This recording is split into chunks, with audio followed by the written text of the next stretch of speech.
if you want to understand how to get context and customer feedback, best people to talk to are your sales leaders, right? I spend a lot of time with sales engineering and sales leadership at Arctic Wolf, trying to capture customer insights and feedback. So that was like, biweekly syncs, catching up with SE leadership, being like, hey, what are you hearing? How you're winning deals, how you're losing deals.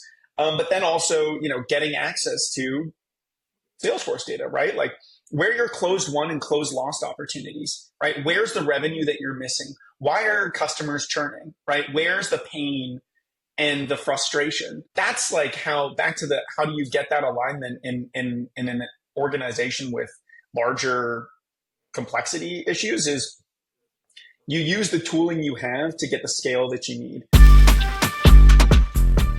Assemble the council. On today's episode of the Cybersecurity Council, we are talking about cyber product management and cyber product strategy with Damien Lewke. Damien Lewke is a motivator. Now, Damien Lewke is here on this podcast because he's a cybersecurity leader, but I would like to introduce him as a motivator. That's a deliberate word choice. This word has some special meaning for me because I have a Marine Corps background. In the Marine Corps, if someone called you a motivator, you cannot be denied. You are self-propelled. You are a source of enthusiasm. You make things happen. And often, you have a legitimate record of accomplishments right behind you. You inspire people. Motivation, motivator. Damien Lewke is a motivator that has chosen cybersecurity as his path. Damien, welcome to the Cybersecurity Council podcast. It's great to have you on the show. I hope to have a great cybersecurity product management and product strategy discussion with you today. Damien, please say hello to our audience. Well, thank you, Scott, for having me. And hello, folks. It is an absolute honor to be here. Damien Lewke, I'm going to take a longer moment to fully introduce you. On the educational front, Damien has been to UCLA, Bachelor's in Economics, Loyola, Master's in Systems Engineering, MIT, Master's in Engineering and Management. He also wrote his master's thesis out of MIT's Computer Science AI Lab.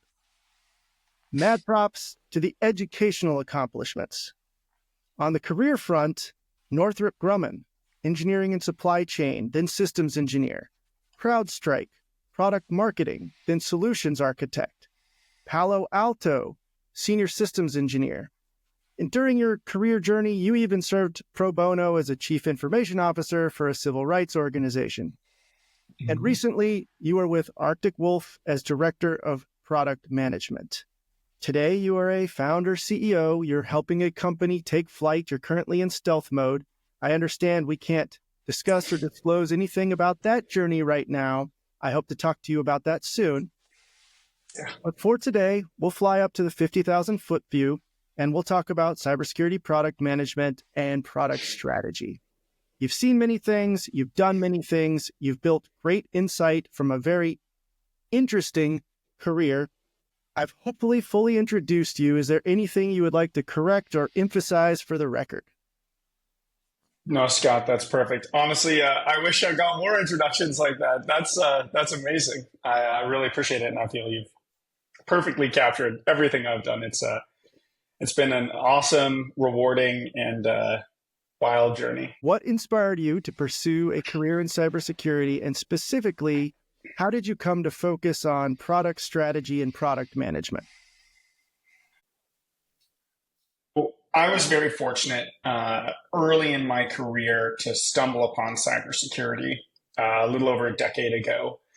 It was in the context of threat modeling for a large weapon system that I ended up working on for a few years. And I was kind of hooked from day one, right? The idea of originally like threat modeling, survivability, and endurability really stuck with me. And then kind of as I continue that journey, cybersecurity is a socio-technical problem, right? Like you have humans with machines attacking machines with humans on the other side. So it's a combination of group psychology along with technical capability. And when I think of an area where impact is most significant, like securing people's digital way of life, ensuring that elections are run smoothly and securely, preventing hospitals from being taken down by ransomware, like that to me has meaning. So I think there's this combination of like being fascinated with the problem, but then ultimately seeing that there's a human aspect and a social benefit to it. And in terms of the product management component, as you covered, I've kind of done everything under the sun, from engineering all the way to product marketing and sales, engineering. Product management was the union of those areas. And specifically, as a person, I love to take a good run at problems and bring great like-minded folks together in view of a common goal. And I think product management is a very practical way of doing that, but doing it with value and the end person in mind, as opposed to simply innovating for the sake of innovation. So I think that's what drew me to product management. I love the ride, right? Like it's amazing to see an idea, a customer pain point, a problem statement become something real and tangible that has real meaningful benefits to the end person. I think that's really what drew me into that and keeps me engaged. Today on the product development and product management side. You have a combination brain. You studied economics, you've studied systems engineering, technology management. You're blending all of these topics. So if I say something very simple, a simple maxim, people, process, data, and technology, what does your product management brain do with that? Thinks about how all those things are going to work together to deliver a specific function or outcome. You have the engineering side where there's people, process, data, and technology, right? How are we going to approach teaming and structuring folks to execute on a delivered outcome? But then you also think about the myriad nuances of different folks who might benefit from or be using your capability. And then you mentioned the economics component, and I'd say like within econ, I really enjoyed game theory. That was kind of my focus. So combining like Taylor series, higher level calculus, and then also thinking about decision trees and the ways that people use things, thinking about the different combinations and utilities or benefits that your proposed capability might deliver. Ultimately, you need people, process, data, and technology to develop something. But you also need to unify those into a common goal and a common function to execute on that outcome, right? Like you can't build a product just with people. You need technology. But also more data doesn't mean good data, right? Like garbage in, garbage out, specifically in the world of AI and ML that we live in today. It's being really thoughtful, deliberate, and diligent about getting these capabilities to work together. So it makes me think about how you build a product, makes me think about the customers that we serve, it makes me think about uniting that product with the customers we serve and the complexity of their environments so that it's a seamless interlock. I'd like to ask you to outline your leading philosophies for go-to-market strategies. When you are standing there on the precipice and you are making product management and product strategy decisions, how do you link that to go-to-market?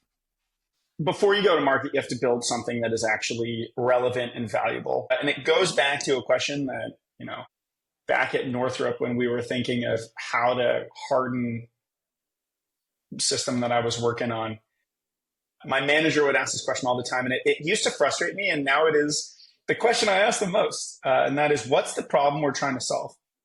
Where is the real pain? Are we building vaporware, or are we actually delivering something that's going to, I keep saying impact and value, and it's funny, like when I think of how to build a product, like you measure it in terms of value and impact to the customer, right? So when you go to market, I think there's the component of implementing go-to-market strategy in the way that you design and develop your product, right? Like you can't just build something and throw it out there and hope that somebody takes it.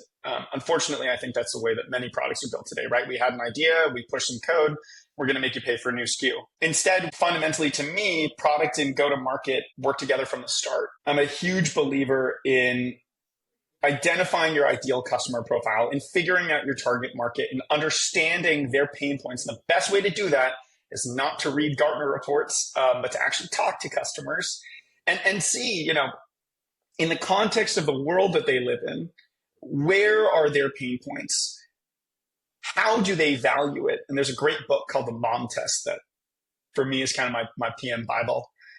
We'll talk about that, or I'm happy to talk about that in just a moment. But from a go-to-market standpoint is to think about go-to-market as you build your product, right?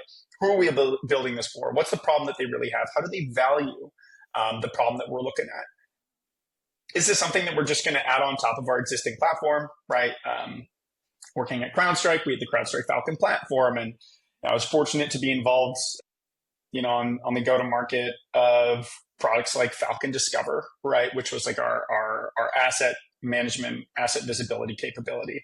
And the whole idea there was like customers are really engaging well with CrowdStrike, but you can't protect what you can't see, right? So we needed a new capability to provide visibility into other endpoints in their environment that don't necessarily have coverage. I think relating that more to specifically in the purview of my product management experience, right?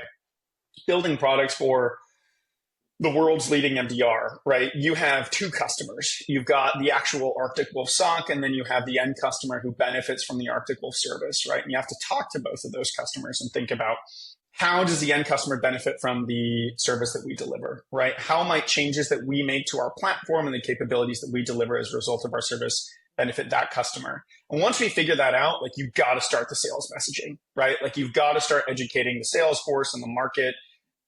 So partnering with sales and marketing to plant those seeds, right? Like, okay, our customers tell us they need this. And this is also where we see the puck is going. So we kind of find this happy medium point right here. Let's start educating people and talking about this problem now, because you want to grease the skids for execution of the product and ultimately a smooth delivery. Again, with the end result of what's the problem we're trying to solve? We're actually solving a real problem. And,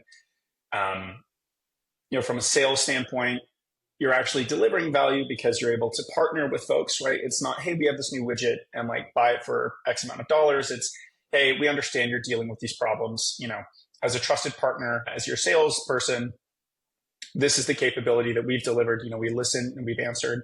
And from a product management standpoint, I feel great because we actually built something that helps solve a problem, which is so important, right? Especially in security where we are solving real problems. That's not to say that other industries don't, but in security, like I feel this in my gut. I've experienced this firsthand. Like when you build a new product, when you deliver a new capability, you really can make people's lives better. But if you don't think about them, if you don't think about that go-to-market, if you don't think about the problem you're trying to solve, you're actually going to make their lives probably worse because you've just given them another tool to manage, another UI to learn, another cost center, which is not the way to build security products, in my opinion. Several times you have emphasized the client engagement, surveying them, understanding their pain points. Let's do a little bit of a thought experiment. Let's say you've done the client engagement, you've done the surveys, you have identified a new product that would probably be appropriate for the market and appropriate for your company to begin producing and delivering. Walk me through how you approach your own internal engineering teams and how you approach your own senior leadership teams so you can get them to buy into this new product vision or feature. Yeah. Great question, Scott. I smile because it's a 1-2 punch, right? You gotta get senior leadership on board in order to get alignment in engineering. When it comes to, and then there's this interesting component of how do you add your own spin, right? Henry Ford's classic axiom of, if I built what my customers had wanted, I would have given them a faster horse instead of the automobile or the Model T. You do have to add your own component, right? You can't simply just say like, well, the customer's given me these requirements. This is what I have to build.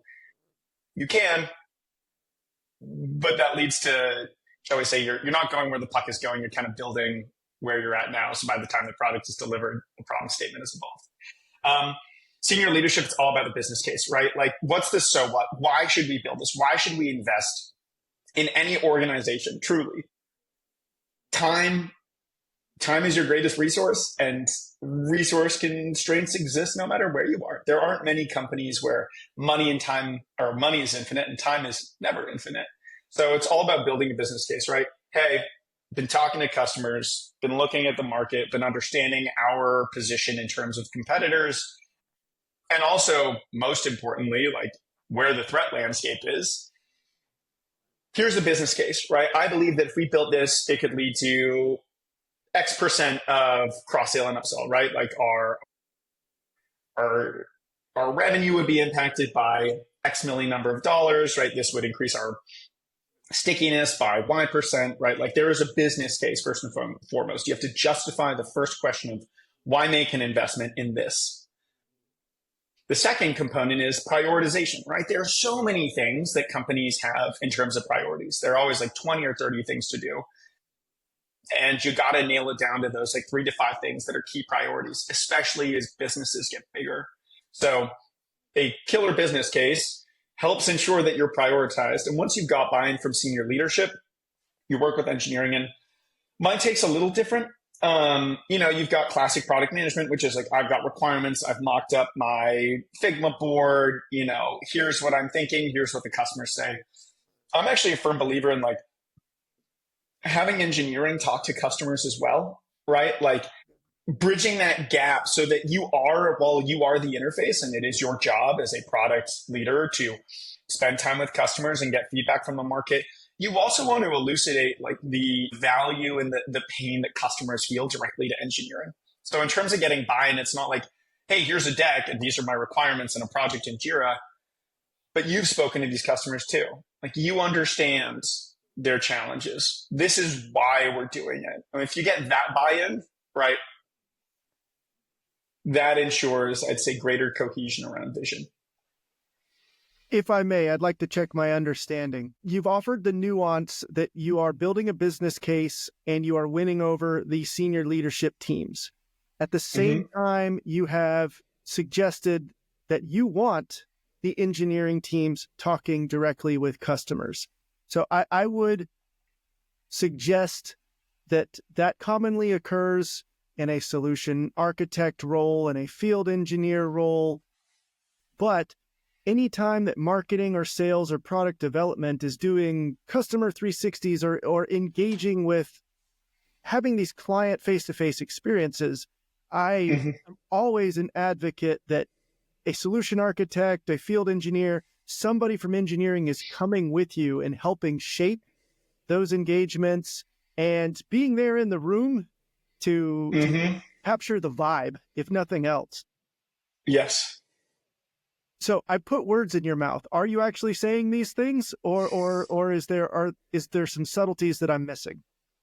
I think you've encapsulated it well. I'm definitely betraying the fact that before I was in product management, I was a solutions architect. But funnily enough, I mean, in many ways, there is greater overlap. I just say as a solutions architect, you are really entirely customer facing and interact a little less with engineering. But like, you can't build something great if you don't pull field expertise in, right? A decision without context is an uninformed decision. And when it comes to product strategy, you want to be making informed decisions with the best data possible. I'd like to offer a short story. I recently was talking with a technical account manager. He had assumed responsibility for several engineering teams. He took over the teams, and he immediately discovered that there were some major misalignments.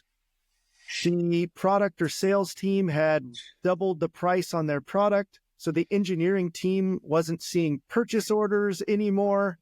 Like it just really undercut their business. They had not been shifted yet to new projects or new ideas. These sorts of challenges often happen in larger bureaucracies that are a little slow to understand themselves. You're operating in a world where things have to happen fast. I'm referring to the fact that somewhere back in the corner, you're founding a company. You've got a small team and making some things happen. What's your advice for the larger organizations out there that are trying to follow your get the client feedback, have a go-to-market strategy, get everybody on board? Do you have any Damien Lewke secrets and insights here? Yes. And I caveat that with, as director of product at Arctic Wolf, it's not a huge organization, but it's, a couple thousand people, and it's not bureaucratic, but, as soon as you have more than two parties, right? Graph theory, right? Like a third node introduces complexity, right? And that gets infinitely more complex, right? The bigger organizations get. I think the most important question to ask yourself if you're a technical account manager, if you're a product manager, and this is something that I worked at when I was at Arctic Wolf, because we had several different organizations and thousands of folks, right, working across product, R&D, and our security services, was how do you scale? Like, how do you get the right data to get buy-in? And what's great, that the trade-off, right, when you're a well-established brand name and you've got thousands of customers, is you have a ton of data. The funny thing is that data doesn't live in engineering tooling. It lives in Salesforce or your CRM, right? Like, if you want to understand how to get context and customer feedback, best people to talk to are your sales leaders, right? I spend a lot of time with sales engineering and sales leadership at Arctic Wolf trying to capture customer insights and feedback. So that was like, biweekly syncs, catching up with SE leadership, being like, hey, what are you hearing? How you're winning deals, how you're losing deals. But then also, getting access to Salesforce data, right? Like, where your closed won and closed lost opportunities, right? Where's the revenue that you're missing? Why are customers churning, right? Where's the pain and the frustration? That's like how do you get that alignment in an organization with larger complexity issues, is you use the tooling you have to get the scale that you need. Because no, I'm not, there aren't enough hours in the day to sit down with 5,000-6,000 customers and be like, tell me your problems, right? You have institutions like a customer advisory board. But like, again, I think the value's in the data. So I'd say like the TLDR is go to the CRM and back it up with feedback from sales folks. That's going to be a great way to scale quickly in a large org.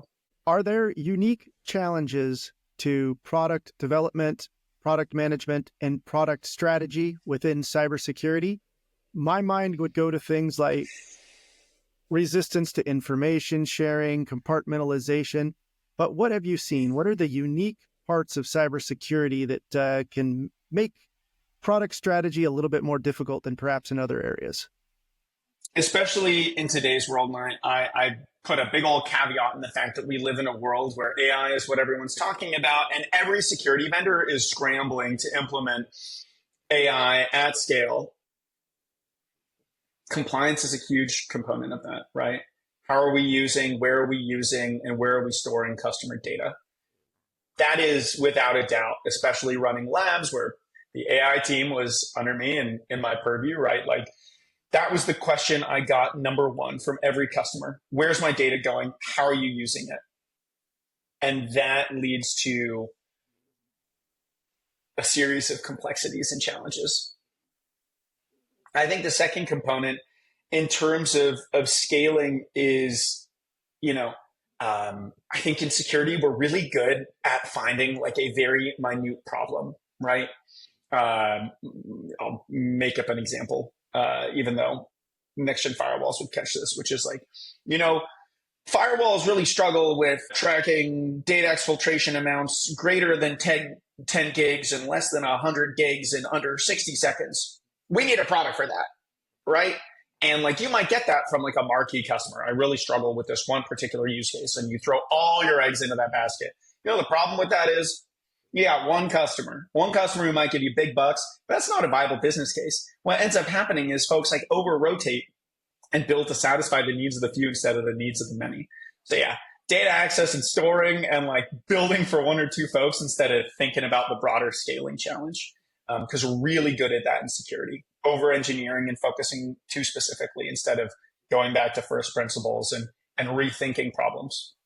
Once you have a set of features or capabilities, you've picked where you want to go, you have your intent, you know what the value proposition is, you want to build several things. How do you prioritize? How do you build the roadmap? How do you choose which feature or capability comes first? You structure it in terms of how the customer views it, and then you measure the value and impact, right? So I always like to talk about like the 80-20 rule of engineering.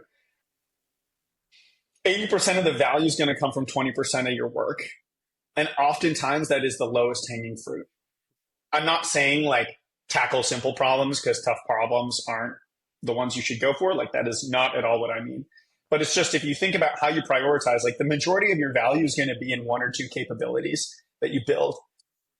But when I mean in terms of phrasing it with the customer, like, I don't sell a customer a red chassis, four-wheeled, 350 horsepower, four-seated, brights containing automobile, right? Like I sell them the ability to get to 8 from, it's a Subaru Outback for this case. I don't know how many red ones there are. In the Northeast where I live, there aren't many, but there are many Subarus. You sell the idea of getting from A to B safely, right? Customers want to have side airbags because they're concerned about lateral collisions, right? It's the same thing in security, which is like, we prioritize the features, but ultimately it's the pain point or the benefit that we're giving to the customer that allows us to pick what it is. And that's using that 80-20 rule. Once again, you are deeply emphasizing the customer or client value proposition. Mm-hmm. When you're interacting with an engineering team and they are looking at a roadmap, often there's a disconnect with the client and customer value proposition. I'm going to oversimplify here, but let's by way of analogy, let's say you fielded a 10-car race. These cars represent items on your roadmap. Mm-hmm. The technology team may have put a tech debt car in the race. They have maybe put 2 cost management cars in the race. They have maybe put we have to get this junker to the finish line so we can retire it and upgrade to do digital transformation, do a new technology. That car is in the race. Mm-hmm. You may have politics that have put we have to change something that's not even product focused. It's HR and infrastructure focused. That car's in the race. And here comes the great Damien Lewke. Hey, I'm working on product management. I got to put 3 new cars in your race because this is what the business case suggests needs to be the priority. You are correct. Damien is correct. We got to pay the bills. We need to generate revenue. We have to put those 3 cars in the race, but there's already 10 cars in the race. Yep. So you're sitting down, and what I hope that you are doing is you are learning and understanding and finding just as many pain points within your engineering processes as well. So you can liberate yourself from those frictions. And if nothing else, you are doing the emotional management of your engineering teams. I see you, I hear you, I acknowledge what you're confronting. I see the value that you are delivering. We still got to shake the tree and work some things out. Yeah. It's just not that easy when you got a 10-car race and product manager wants to add 3 more cars. Mm-hmm. Would you like to clean up my analogy? Is there an insight that you would like to add to make me a bit smarter on this? Instead of adding new cars to the race, what I might say is I might tackle the tech debt car and say, hey, what if we combine the tech debt car with this new capability? What if we were able to, tackle some of that tech debt while also improving functionality, right? That'd be one component. The political car, I think that's organizational dependent, and I try to stay away from and stay out of politics as well as I can. But I think there'd be a frank conversation with management or whomever politics pertain to, saying, hey, do we really need this car in this race, right? Do we have to do this? Say there's a GRC car in this race as well, because GRC is huge in cyber. I'd be like, hey, let's talk about the path for the GRC car, because I think this is super important. So I think from the product management standpoint, it would be, not necessarily cleaning up the analogy, but instead of adding new cars to the race, looking at the cars you have and seeing how you might be able to repurpose the race route or the car to satisfy the needs of what you're trying to do, while also, to your point, and I think it's super important, right? Like, I have a great mentor who describes the role of the PM as the GM, right? Like the PM is the GM, and engineering are your players. You have to partner with engineering. And that buy-in in terms of not just proposing a third tech debt car, but actually saying, hey, we're going to tackle that tech debt problem as we implement new capabilities. That is achievable, right? The problem is like you achieve tech debt when you prioritize speed over quality, right? You accrue tech debt when you cut corners. Ultimately, a key component of the PM is the GM, and as a particularly when you think about a more senior role, like as a director of product, right? It is your responsibility to push back when deadlines are aggressive or identify non-value adding activity that can create further tech debt. Ultimately, like you are accountable to your roadmap. And by identifying a roadmap that makes sense to engineering, that is focused on value-oriented activity, like that's how you get buy-in and that's how you deliver better outcomes. I've said value a lot. I'm going to say this now, like, I think Agile has become its own thing. I am a huge believer in like Agile first principles, right? In the original Agile manifesto. And I know many, many engineers who are as well, right? So if you unite around that and you're thoughtful about those cars in the race and how you position them, getting that buy-in and resonance is very achievable. I'd like to ask you to share some success stories. You've been with Northrop Grumman, Palo Alto, CrowdStrike, Arctic Wolf. Can you tell us about maybe one or two times where you've been a part of delivering a new product or feature and you had some lessons learned that gave you some insight, helped your company, helped your own perspectives on product strategy? 100%. I'll share an anecdote from my time at Arctic Wolf. I think there are a few. The first one I'll go in terms of good lessons learned, and I'm actually really excited to see what's come out as a result. But, so for context, Labs was like the R&D of R&D, right? The innovation center that was focused on developing new capabilities and delivering those capabilities to our SOC, right? And ultimately to the end customer. One of the challenges we had, though, was before I came in as director of product, right? Like there's a lot of internal innovation, but not necessarily a lot of external value-facing activity. So we had built this threat intelligence platform, and we had a threat intelligence team. Awesome group of folks. And this tip was accruing tremendous threat intelligence capabilities. What we wanted to address was a twofold problem. Number one, how do we get intelligence from our incident responders into our threat intel platform and ultimately to our security team? And also, how do we share relevant threat intelligence at scale with our security team, right? And our security team, I mean our stock of several hundred men and women that deliver the Arctic Wolf security services. Basically, you had this position where we had a bunch of different pieces and they needed to get put together and ultimately integrated and implemented at speed and scale. And that was a process, right? Like first there had to be buy-in, right? I had to get buy-in from my engineers being like, okay, like we're going from like research and development to like product development, right? We're going to think about value to the end customer. Thankfully, the engineering team came on board pretty quick and we got things turned around pretty fast. The second was like, okay, we have all of this data. This goes back to your people, process, data, and technology question. We had all this data and it was like, okay, wait a second. Is all threat intel valuable or is threat intel actually credible? The third component, because I mentioned customer discovery, and this is the important part. So what we did is we got the tip up and running. We were able to integrate this whole workflow, getting threat intelligence en masse in our security operations platform. The second question was, as customers were like, hey, I love Arctic Wolf's threat intel delivery. We'd really like to get threat intelligence at scale, right? So Arctic Wolf would deliver kind of daily threat intel updates and recommendations for customers in terms of what they had to do. The next question was how do we bring a threat intelligence product to market, right? Arctic Wolf at the time didn't have a threat intel product. So we went through this transition of, we built this tip for our end customer through our security services organization. Now, how do we actually bring that to market?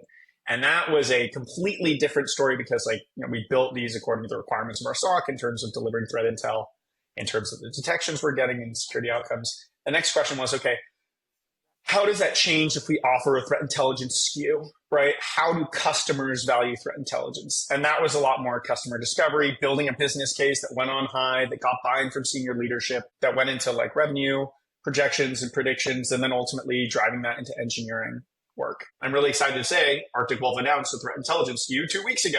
So while I left in early May, built the groundwork and set that up. So what we were able to do internally, we've now been able to externally face. And I'm really proud of the team for doing that.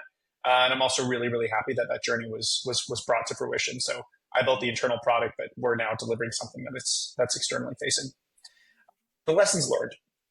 Simply because you have something does not mean you should use it.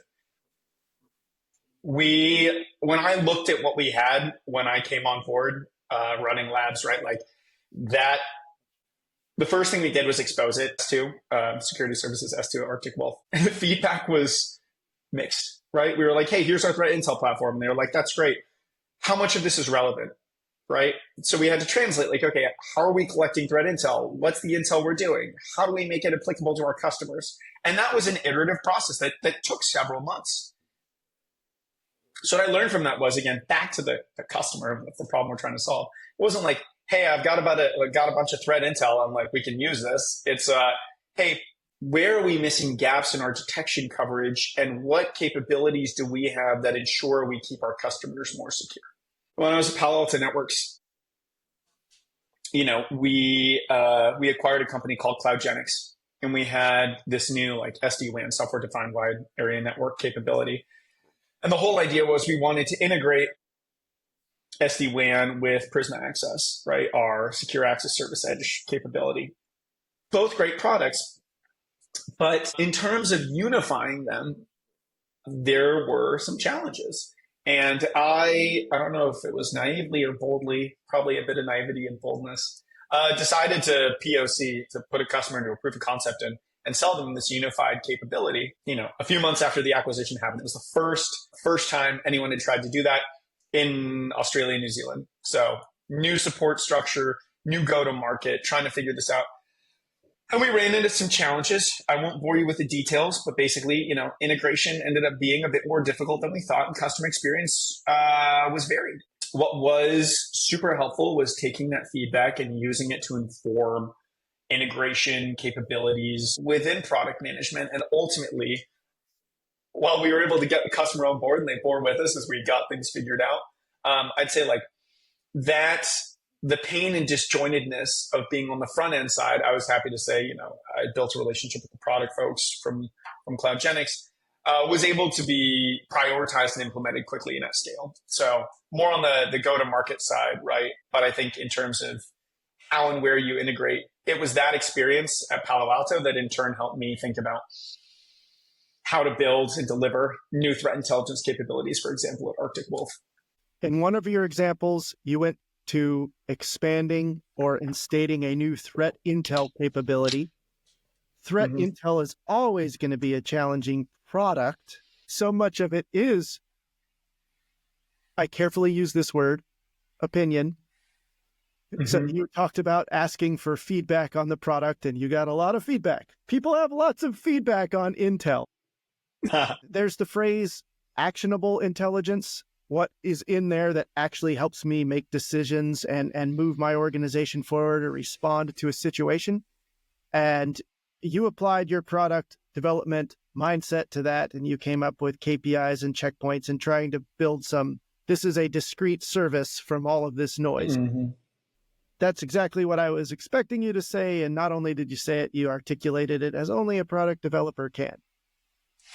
In your second example, you went to two very large technologies and trying to blend them. That always takes time. That takes so many stakeholders to get right. In our conversation, you have alluded to AI being the elephant in the room. It's what every organization is responding to. Or I should say, you want them to respond to client and customer feedback, but they're looking at the elephant. Yep. If I give you 4 products, and these are maybe not products so much as areas of cybersecurity, AI, MDR, virtual CISO stuff, and compliance. So again, that was AI, MDR, virtual CISO, and compliance. Unleash your product strategy mind on that. What do you immediately start prioritizing? What immediate questions do you want to ask? I think my first question would be, who's the customer? Ultimately, MDR and virtual CISO are going to be, in my opinion, blended as a part of what I call like a security journey. my product management mind, of course, gets drawn to AI because that's the elephant in the room. And I think that's what everybody is thinking about. We live in an age where people want to do things better, faster, and cheaper. I think the challenge is, we look at AI as a way to do all of those things, but it isn't necessarily that. It is a way to do things faster. It is a way to do things better. It may not necessarily do things cheaper, depending on your use case. But ultimately, I'd say my product management mind looks at this in terms of okay, as an MDR product manager, I think about a customer security journey. So soup to nuts, how do we keep them secure? So I think of, okay, we prioritize MDR to ensure that the product and product strategy is actually executing on what the customer needs. The second thing I think of is it's almost a tie between AI and compliance, right? I'm going to go with compliance instead of AI because you want to ensure you're compliant before implementing AI. And I'll wrap virtual CISO in with that MDR component. I think, ultimately MDRs are increasingly being expected to be the trusted security partner of choice. And in order to do that, you offer a variety of solutions or feature sets, including a virtual CISO, that allow folks to feel hey, I can outsource my security to you. But if you actually look at the market, what are the key drivers of customer acquisition, right? You get breached, there's a new compliance mandate, or there's a new capability that your board is expecting you to adopt, right? So while I've given you my priorities, I think that might be slightly different based on the actual end customer. I'd like to ask you to give some career advice for people that want to be in product management and in product strategy. Your educational background, economics, systems engineering, technology management. What are the best options for somebody that wants to go straight to product management? And can you offer us some advice in experience, education, and certifications? Or maybe you have something even wiser to say. I knew product management was probably where I wanted to end up one day. And as someone who came into security kind of at the right place at the right time and was fortunate to be at some awesome companies, I admit that I was very fortunate, right? I was kind of able to set my career path and got into product management because I did all the roles that partnered with product management. So, it was relatively straightforward to adjust that transition. I think, if you're in college right now and you think that product management is something that is what you want to do. So I'll look at this from an early, a mid, and a later stage career standpoint. Early career, I think the best thing you can do from a product management standpoint is tinker around and build something yourself. We've got I use GPT-4o, right, when it comes to not official product development, but just as I'm tinkering around myself to do code generation so I can do some review, right? Don't over rely on it, but it's a pretty good way to get you off the ground. So I think if you're early in your career and you want to do product management, right, build a product yourself and try and focus your time and efforts in the classroom on some of the nittier, grittier technical capabilities, right? And figure out what is it like to build a product?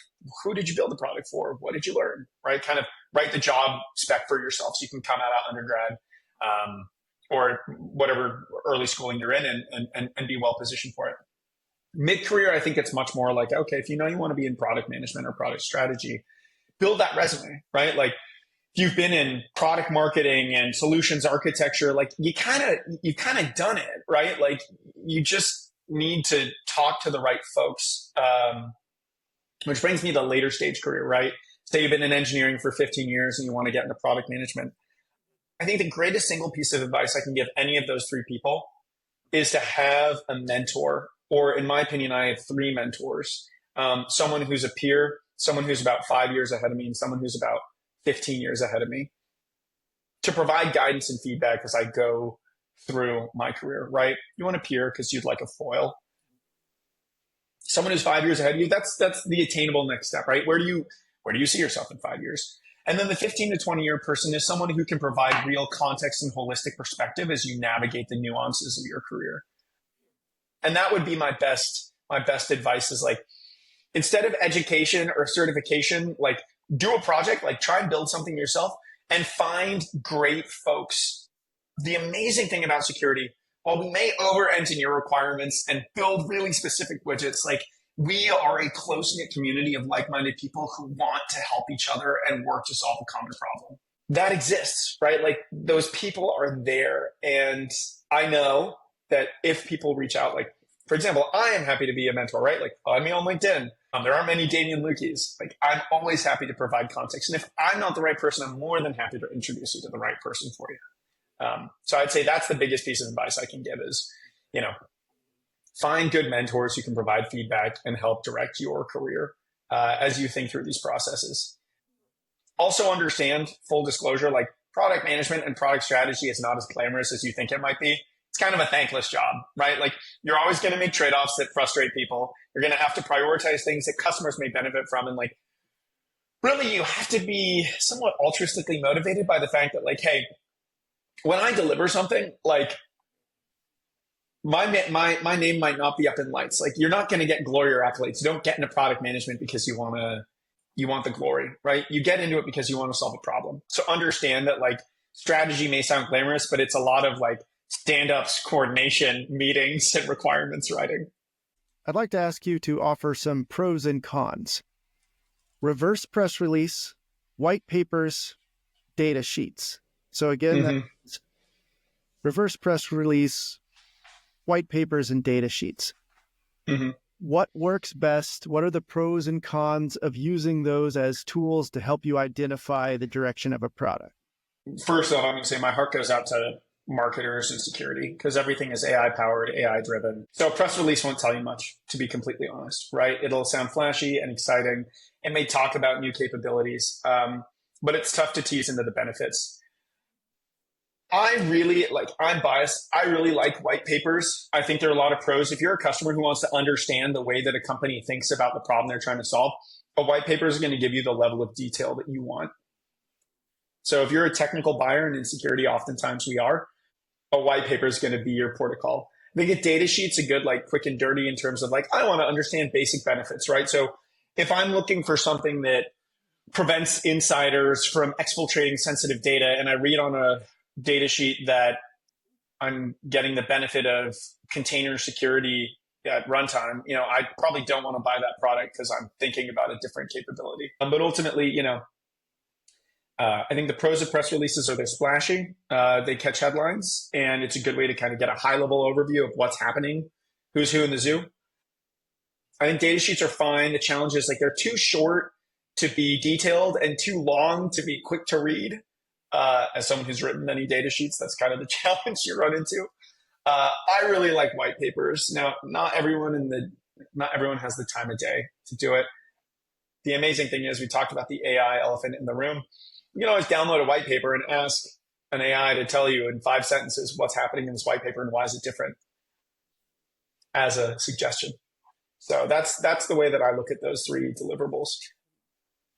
And having written all of them, I'd say like white papers were my favorite to write because you really got to get a chance to like dig into the meat of the problem. And like you think about thought leadership, like that's the way to do it, not with jargon or just semantics. And there are only so many ways to say that you use AI or machine learning, but to really elucidate like how your organization thinks about the problem they're trying to solve and how that translates to the benefits to you as a potential user of that capability. Please differentiate for us product management from solutions architecture. Solutions architecture is entirely customer facing. Basically entirely customer facing with the component of like you are implementing and you're not focused, like pre-sales engineering is everything up until sale. Solutions architecture is the whole kit and caboodle, right? So you are the consultative technical point of contact for your organization, soup to nuts, including post-sales support, integrations engineering, and integrations development, right? And that was a big part of my solutions architecture journey was doing the integrations development engineering and thinking through how that impacted the partnerships that we had. Product management is externally focused with customers. You probably spend 30, 40% of your time with customers. If you're lucky, most of your time is completely internally focused, right? You're bringing a product to life as opposed to solution architecture where you're figuring out how to implement and deliver a product in a customer's environment. Damien Lewke, you've had a considerable cybersecurity career already. Are there some people that you would like to offer some shout outs or thank yous to? Yes. First off, I'd like to shout out my fiance. She has been a tremendous source of support, particularly as this product management into new founder CEO journey has begun. Wouldn't be here without her. I'd really like to shout out Chris Catchigan at CrowdStrike. He is an amazing leader and manager who we have maintained a close friendship and mentorship for almost a decade. Maurizio Sabina, who's a great SE manager over at Palo Alto Networks, provided me some awesome mentorship and growth opportunities, as well as Chris Kraft and Dan Chiappa and Sam McLean over at Arctic Wolf. Just some really, really amazing human beings, great product leaders who have been very formative in my own education. So would like to say thank you to all of them. And thank you to you, Scott, for having me on today. Damien Lewke, thank you for being here with the Cybersecurity Council podcast. We look forward to the next steps in your journey. For today, thank you for bringing forward some product management and product strategy guidance for all of our listeners who are deep in the cybersecurity bubble. If there's anything we can ever do to help you, let us know. Do you have any closing comments, my friend? Well, first off, I want to say thank you, Scott. I really appreciated being on. Love what y'all are doing, and grateful to have the opportunity. Excited to hopefully be here in the not too distant future and talk a little bit more about the awesome stuff we're working on right now. Look, I think for folks who are interested in security, who want to get into security as a career path, I'm more than happy to be a resource. And I think the greatest piece of advice I'd say is the security community, point being this podcast, right, is excited to and willing and open to educating. I would say product management, product strategy is an incredibly rewarding career, provided you have intrinsic motivation and really want to solve a problem instead of just get big paychecks and glory. If you want that, there's nothing wrong with that. I might encourage you look at sales engineering or sales as a career. The amazing thing about security, when you think about security strategy and product development, is the ground is always shifting. Bad guys are always innovating, and we can help deliver something that really has meaningful impact on people's lives. And that, to me, makes all the difference.